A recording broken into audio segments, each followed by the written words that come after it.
வேதத்துல நீங்கள் பார்க்கும் பொழுது போவாஸ் என்கிற ஒரு மனிதன், ரூத்துவின் புஸ்தகம் 3வது அதிகாரம் 17வது வசனத்தை வாசிக்கும் பொழுது, போவாஸ் என்கிற மனிதன் தன்னிடத்துல வந்த, தன்னை நம்பி வந்த ரூத் என்கிற ஸ்திரீக்கு அவர் என்ன செய்கிறார் என்றால் நன்மை செய்கிறார். அந்த போவாஸ் என்ன செய்கிறார்? தன்னிடத்துல வந்த ரூத்து அவள் வெறுமையாய் போகக்கூடாது என்று சொல்லி வசனம் சொல்லுகிறார். அவள் வெறுமையாய் போகாதபடிக்கு அவளுக்கு 6 படி வார்கோதுமை அவர் கொடுத்தார். பாருங்க, 6 படி வார்கோதுமை. ஒரு மனிதனுடைய சிந்தனை, ஒரு மனிதனுடைய யோசனை பாருங்க. தன்னை தேடி வந்தவர்கள் வெறுமையாய் போக கூடாது, தன்னிடத்துல வேலை பார்க்கிறவர்கள் வெறுமையா இருக்கக்கூடாது. இன்னைக்கு நிறைய ஓனர்ஸ், கம்பெனி மேனேஜர் நினைக்கிறது என்ன? தன்னிடத்துல வேலை பார்க்கிறவர்கள் யாரும் ஒரு நாள் கஷ்டப்படக்கூடாது என்று நினைக்கிறார்கள். அந்த ஒரு மனிதன், இந்த உலகத்தில் இருக்கிற மனிதர்களே இப்படி நினைக்கும் பொழுது, ஆனா நம்மை படைத்த ஆண்டவராக இயேசு மனிதனை விட மேலானவர். அவர் இயேசு கிறிஸ்து.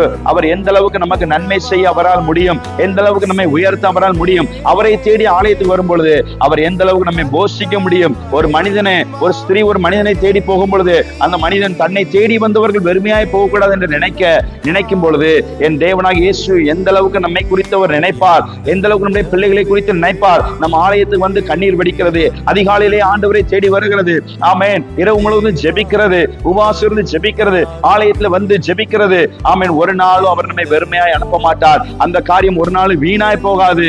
ஆமென். வசனம் சொல்லுகிறது, ஏசாயாவின் புஸ்தகம் 1வது அதிகாரம் 2வது வசனம், நானே கர்த்தர், நானே உன் பிள்ளைகளை வளர்த்து அவர்களை ஆதரிக்கிறேன் என்று வசனம் சொல்லுகிறது.